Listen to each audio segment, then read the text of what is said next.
Election کے میدان میں کشمیر کے عوام کے لیے آپشنز بہت کم ہیں. ایک دو جماعتیں ہیں. ایک پاکستان پیپلز پارٹی ہے اور دوسرے ہمارے دوست مسلم لیگ نواز ہے. اب فیصلہ آپ نے کرنا ہے کہ چاہتے کیا ہے. جو دوسرا جماعت ہے وہ تو میرپور کو، کوٹلی کو، راولا کوٹ کو کشمیر کا حصہ ہی نہیں مانتے. یہ کون سی شیر ہے؟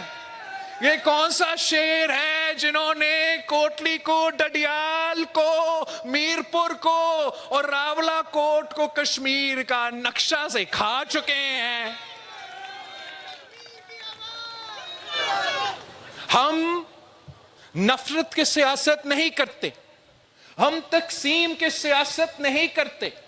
ہم نے یہ نفرت اور تقسیم کے جو سیاست ہے یہ کراچی میں بھی دفن کیا ہے، یہ بلوچستان میں بھی دفن کیا ہے، یہ پختونخوا میں بھی دفن کیا، اور انشاءاللہ تعالی 27 جولائی کے بعد ہم اس نفرت کی سیاست کو، اس تقسیم کی سیاست کو شکست دلوائیں گے.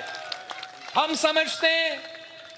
سمجھتے ہیں کہ لسانی بنیادوں پہ یا کسی بنیاد پہ تقسیم کی سیاست کرنا غلط ہے، اور میں آپ کو کشمیری مانتا ہوں.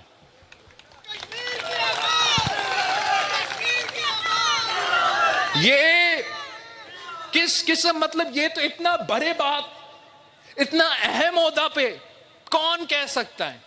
اور یہ کیسے ممکن ہے کہ 30 دن گزرنے کے بعد وہ وزیر صاحب وہیں کے وہیں؟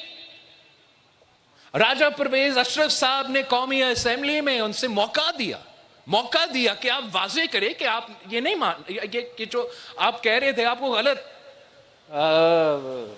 غلط پیش کیا گیا. میں نے ان کو موقع دیا پیاج سے کہ آپ اپنا کلیریفیکیشن دیں، مگر ڈھیٹ ہو کے واپس آتے ہیں اور کہتے ہیں کہ نہیں، جو میں نے کہا میں اس پہ آج بھی قائم ہوں. چلے، اگر تو اس بات پہ آج بھی قائم ہو کہ میرے راولا کوٹ کے عوام کشمیری نہیں، میرے کوٹلی کے عوام کشمیری نہیں، میرے میرپور کے عوام کشمیر کے نہیں، تو تمہیں کوئی حق نہیں ہے، یہ وزارت کو آپ کو چھوڑنا پڑے گا. یہ ممکن کیسے؟ یہ واضح کرے. کیا یہ آپ کا ذاتی خیال ہے یا وفاق پاکستان کا خیال ہے؟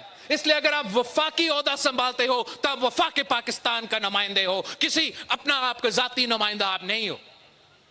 یہ دونوں چیزیں ساتھ ساتھ نہیں چل سکتے. وزیر اعظم شہباز شریف صاحب کو باضابطہ خود کلیریفائی کرنا چاہیے کہ کیا یہ وفاقی حکومت کا پالیسی ہے، باقاعدہ وفاقی کیبنٹ کا یہ پالیسی ہے جو آپ کا وزیر دفاع کہہ رہا ہے یا نہیں؟ اگر آپ کا پالیسی ہے تو رکھیں اس کو، اگر آپ کا پالیسی نہیں ہے تو لات مار کے باہر نکالو. کشمیر کے عوام کو، آپ کشمیر کے عوام کے ساتھ یہ ناانصافی ہم سے برداشت نہیں ہوتا، ہم سے برداشت نہیں ہوتا. ان کی ذہنیت ایسا ہی ہے، پتہ نہیں ایسے کیسے، ایسے کیوں، لیکن ہے ایسے.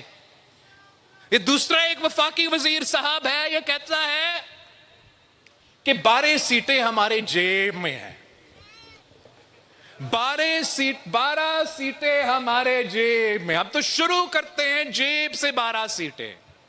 نا جس کا ذہنیت یہی ہوگا وہ تو ان کو کوئی فکر نہیں ہے، کوئی فکر ہی نہیں ہے کہ یہاں سے کون منتخب ہوگا. ان کا کوئی پرواہ نہیں ہے کہ میرپور سے، کوٹلی سے، مظفر آباد سے، پونچھ سے نمائندے کون بنتے ہیں. اس لیے جیب کی جو 12 سیٹیں ہیں اس پہ تو حکومت بننا ہے.